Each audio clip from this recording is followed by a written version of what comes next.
It's 17 minutes to 11 o'clock now. There's a lot of waste that government has to clean up. Government departments need to clean up wasteful expenditure, and the minister's task is to encourage this so the economy can start growing. Well, we're talking about Finance Minister Tito, who's going to be delivering that mid-term budget morning, Rofhiwa. Lot of waste there. Yeah, as you can see. It's a big pile of mess that the minister had to deal with. And I don't know if a broom is sufficient. He has to make some big plans. So let's just take a look at some of this mess that we're talking about, guys. And we're starting with some of the state-owned entities that are likely to get bailouts in this particular budget, or an indication of how much they would be getting. And here we're talking about Denal, which you'll remember has not been paying staff members for a few months now, and also not able to meet its obligations with its international clients. The Land Bank, as well as South African Airways, which is currently under business rescue and waiting for about 10 billion from government so that this new airline that's talked about can be re-established.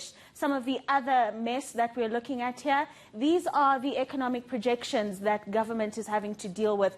Debt to GDP ballooning to 81.8%, GDP growth contracting by a staggering 7.2%, and that is a conservative number given what we've just come out of COVID-19. And then obviously the budget deficit continuing to grow, 2020-21 fiscal year, 14.6%. And then another big pile of mess that we're seeing here is the fact that government is no longer able to collect sufficient revenue, and this through SARS. So we're seeing that SARS deficit of revenue collection, I think over 100 billion rand this year. And then the wage bill, which Minister Tito and his government have to deal with in terms of not increasing it. I think the projections for this year was to reduce it by just over 200 billion rand. So joining me now to unpack this mess that we've just spoken about is Tendani Matshimuli from Liberty. Tendani, many thanks for your time this morning. So you've just heard me speaking about all the different challenges that the minister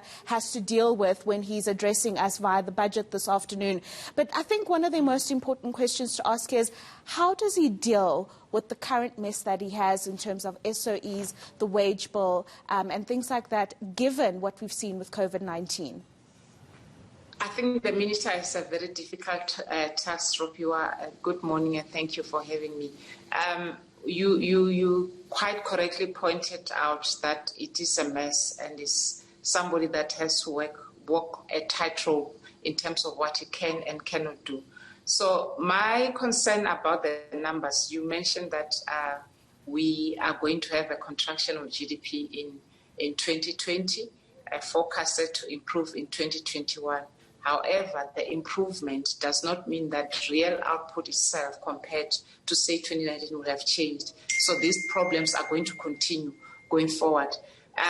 So what the minister needs to do in terms of, one, the wage bill, is to indicate what he is going to be able to do in terms of reducing it. You might recall that when we went to negotiate for the 4.3 billion rand loan from the IMF, one of the things that government did mention doing was that they're going to put the wage bill under control. However, my concern is that what the president said in terms of the jobs that are going to be created, the 800,000 jobs, those are coming from the public sector.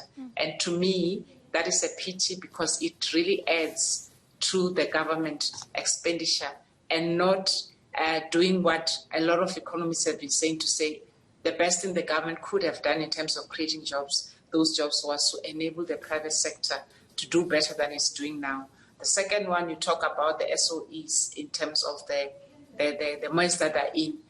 The commitment was that SOEs in the same, when we were talking to the IMF, the SOEs are not going to get funding if they cannot prove that the performance metrics that government will set up are going to be met. So I'm not sure whether any of those SOEs you refer to has had any chance to say these are the performance metrics against which will be measured, and therefore this is why we deserve funding. So funding that just goes out because the SOE is too big to let fail becomes problematic, and that's why we are where we are right now. And the numbers that you mentioned in terms of debt to GDP, I think there has been talk that 81% would be actually a very flattering number if we land at that. Anything from that, between that and 100% of GDP would be expected, has been penciled out by a lot of economists. And for me, if we land at 81%, Rofhiwa, I think we would have done a great job. I'm expecting that if he lands that number, he would have have done some dancing around, and I'm not sure what he could have done to achieve that.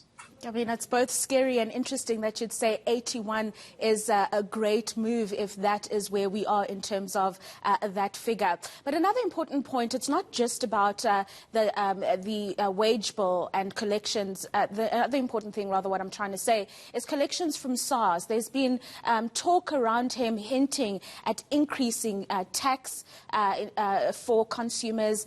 Your thought in terms of how that would impact consumers as well as businesses, because this would be taxes across the board, I assume. So I'd be surprised if there's been time to change the tax code in this budget. I would expect it to happen in in February, but these are interesting times. But in terms of going to consumers and businesses and asking for more tax, I think that's a move that is just going to cripple the economy further. Consumers, as we know, have lost jobs. Those that have, and most of them, are really struggling. You must remember that in terms of expenditure patterns for consumers, we have diverted part of expenditure, part of the disposable incomes to finance expenditure directly related to COVID. Not many people would have had sanitizers and masks and anything that is spent to protect yourself against COVID.